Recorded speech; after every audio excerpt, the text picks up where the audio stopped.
अरे भक्तों, आपने तो ये सुना ही होगा, शिक्षा ऐसी शेरनी का दूध है जो जितना पिएगा वो उतना ही दहाड़ेगा।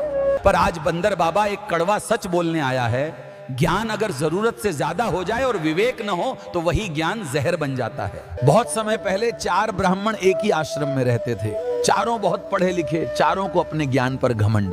एक के पास समझ और विवेक था, दूसरे के पास हड्डियों का ढांचा बनाने की शक्ति, तीसरे के पास मांसपेशियां चढ़ाने की शक्ति और चौथे के पास प्राण फूंकने की ताकत। चारों को लगता था हमसे बड़ा विद्वान इस धरती पर कोई नहीं।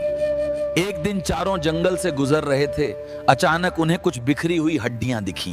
तीनों के मन में घमंड जाग उठा। एक बोला चलो अपनी शक्ति दिखाते हैं, लेकिन जो बुद्धिमान था वो रुका, ध्यान से देखा और बोला ये किसी खतरनाक जानवर की हड्डियां हैं।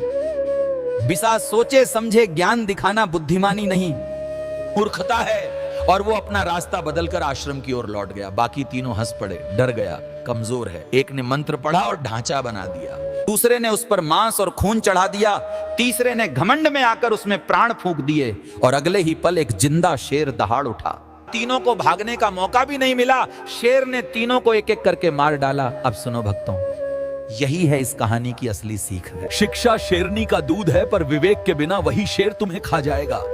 ज्ञान अगर समझ के साथ हो तो इंसान को ऊंचाइयों तक ले जाता है, और ज्ञान अगर घमंड के साथ हो तो वही ज्ञान कब्र खोद देता है। आज का इंसान जानकारी में अमीर है पर समझ में गरीब है, इसीलिए ज्ञान हथियार बन रहा है और इंसान खुद को ही नुकसान पहुंचा रहा है। इसलिए बाबा कहता है पढ़ो जरूर, सीखो जरूर, दहाड़ो भी जरूर, पर इतना नहीं कि ज्ञान ही तुम्हारा शेर बन जाए। ज्ञान को सिर पे मत चढ़ाओ, ज्ञान को काबू में रखो, तभी शिक्षा वरदान बनेगी, न कि अभिशाप। ये बात देर से समझ आई तो जिंदगी हाथ से निकल जाएगी। मेरी बात में दम है तो वीडियो को लाइक सब्सक्राइब जरूर करें।